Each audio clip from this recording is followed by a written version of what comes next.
Good morning and welcome to a wonderful Wednesday. We are here for our weekly read aloud, and today, Just Us and Books is learning about Juneteenth Day.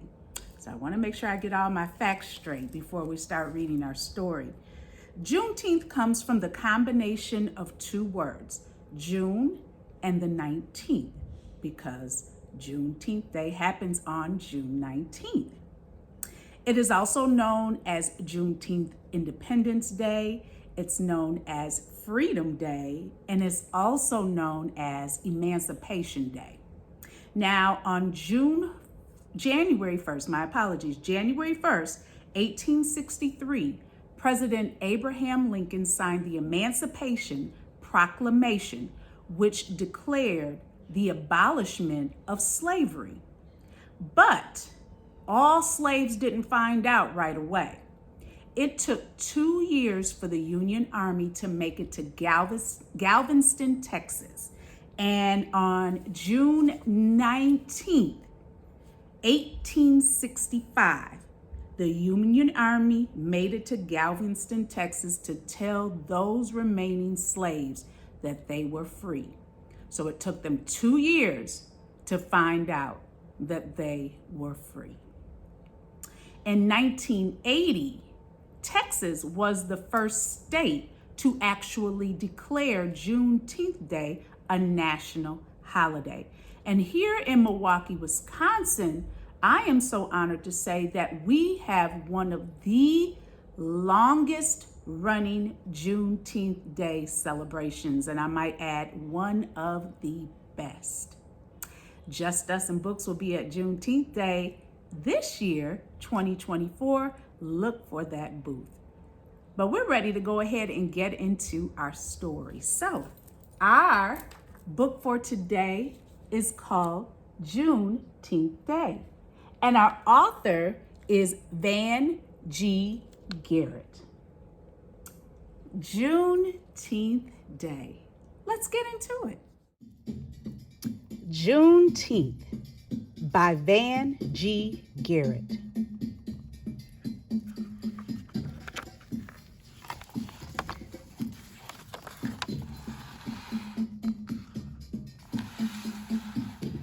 We loaded the car in search of sounds and stars.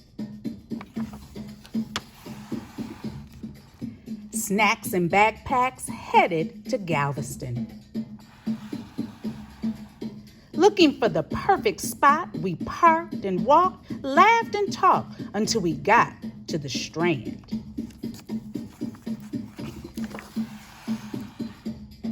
People smiled and waved as my wagon bumped down the street.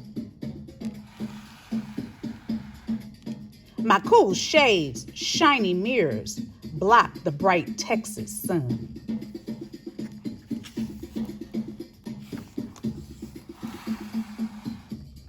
I think this is a good spot, Dad said, smiling at Ma.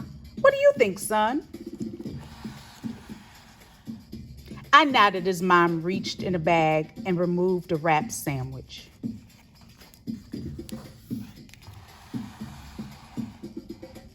I was about to eat when music filled the street. Drums rolled, a whistle blew, a parade began.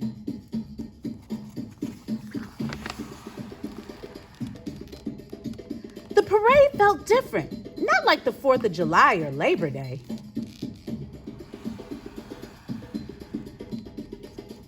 Many of the people on the big bright floats looked like me.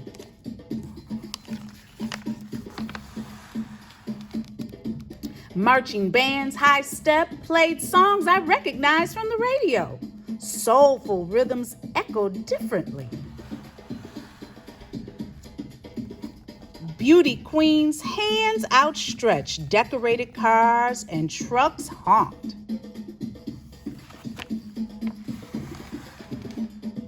Candy was tossed right and left. Boys and girls my size, some bigger, some with different colored eyes, scrambled to get treats. Some moonwalked and danced. Cameras caught the action. I caught red, white, and blue beads, long plastic necklaces, and I'm sure some red, black, and green beads too. Juneteenth.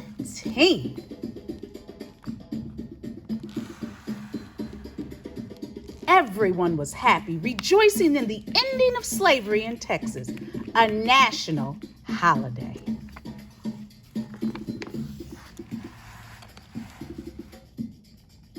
A freedom day that would last until night. From the Strand to the seawall as the light bounced off the faces of so many.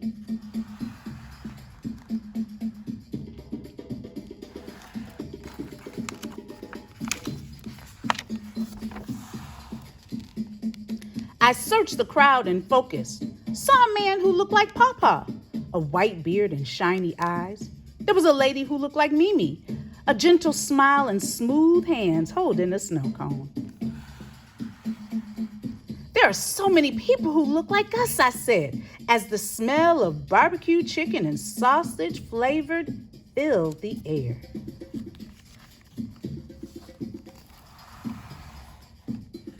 This isn't just a regular party.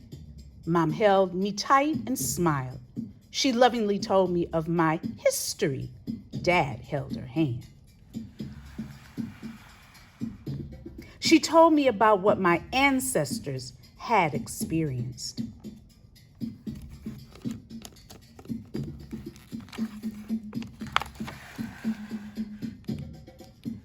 Abuse and pain, heartache, facing the rising sun, and how they overcame till victory is won.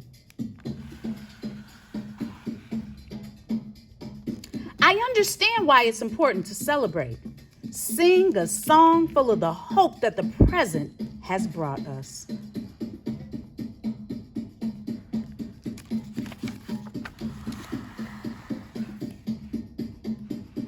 Why we drive the miles and strangers smile, proud to have escaped the nightmares, out from the gloomy past. Why fireworks fell slowly over the ocean as a crowd became a mass choir that sang the Negro national anthem, loud as the rolling seas.